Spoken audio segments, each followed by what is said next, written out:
I cannot sleep at night thinking about this. My heart breaks. You're leaving our country, our land, our people, and going into a foreign land. ಅಮ್ಮ please ಯೋಚನೆ ಮಾಡಬೇಡ.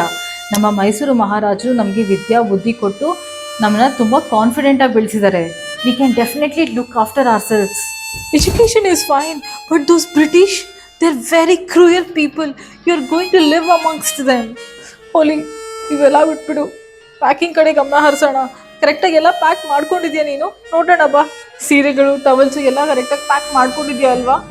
ಮತ್ತೆ ಹಲ್ಲುಜ್ಜಿಕೆ ಬೇವಿನ ಕಟ್ಟಿಗಳು ಅಲ್ಲಿ ಯಾರು ನಿಮಗೆ ಹಲ್ಲುಜ್ಜೋದಕ್ಕೆ ಇಜ್ಲಿಗೆ ಉಪ್ಪು ಹಾಕಿ ಹಲ್ಲಿನ ಪುಡಿ ಮಾಡ್ಕೊಡ್ತಾರೆ? ಹಾಂ ಎಲ್ಲ ಪ್ಯಾಕ್ ಮಾಡಿದ್ದೀನಿ. ಸೀರೆ, ಟವಲ್ಲು ಎಲ್ಲ ಇದೆ.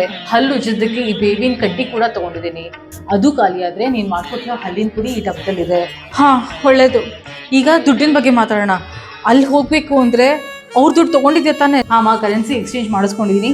ಇದು ಬ್ರಿಟಿಷ್ ಅವ್ರ ಕರೆನ್ಸಿ ಎಕ್ಸ್ಚೇಂಜ್ ಮಾಡಿಸಿದ್ದೀನಿ, ನೋಡ್ಬಿಡು. ಆಮೇಲೆ ಪರದೇಶ ಬಿಟ್ಟು ನಮ್ಮ ದೇಶಕ್ಕೆ ಬಂದಾಗ ನಮ್ಮ ದೇಶದ್ದು ಒಂದಿಷ್ಟು ದುಡ್ಡು ಇಟ್ಕೊಂಡಿದ್ಯಾ ತಾನೇ? ಇದು ನಮ್ಮ ಮೈಸೂರು ಮಹಾರಾಜ ಮುಮ್ಮಡಿ ಕೃಷ್ಣರಾಜ ಒಡೆಯರ್ ಅವರ ಮೈಸೂರು ಎಲಿಫೆಂಟ್ ಕ್ಯಾಶ್. ಇದನ್ನು ಕೂಡ ಎಕ್ಸ್ಚೇಂಜ್ ಮಾಡಿಸಿದ್ದೀನಿ, ನೋಡ್ಬಿಡು. ಆಮೇಲೆ ಆ ದೇಶದ್ದು ಅಥವಾ ನಮ್ಮ ದೇಶದ್ದು ದುಡ್ಡು ಖಾಲಿಯಾಗಿ ಹೋದ್ರೆ ನೀನು ಬಾರ್ಡರ್ ಕ್ರಾಸ್ ಹೇಗೆ ಮಾಡ್ತೀಯಾ?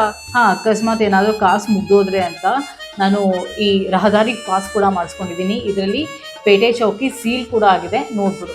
ಅಯ್ಯೋ ದೇವ್ರೆ, ನಮ್ಮ ಮಗಳು ನಮ್ಮದು ಚಿಕ್ಕಪೇಟೆ ಬಿಟ್ಟು ಆ ಬ್ರಿಟಿಷರು ಕಂಟೋನ್ಮೆಂಟ್ಗೆ ದೇಶ ಬಿಟ್ಟು ಹೋಗ್ತಾ ಇದ್ದಾಳೆ.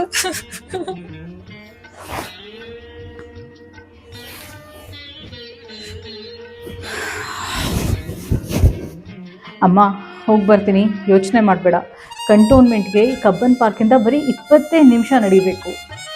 20 ನಿಮಿಷನೋ 2 ಗಂಟೆನೋ? ಒಂದು ಸತಿ ನೀನು ಆ ಹಡ್ಸನ್ ಸರ್ಕಲ್ನ ಕ್ರಾಸ್ ಮಾಡಿದ್ರೆ ನೀನು ಬ್ರಿಟಿಷರು ಆಡಳಿತದಲ್ಲಿ ಇರ್ತೀಯ. ಶಾಲ್ ಸರಿಗೆ ಹೊತ್ಕೊ ಮಗಳೇ, ಜಾಗ್ರತೆ.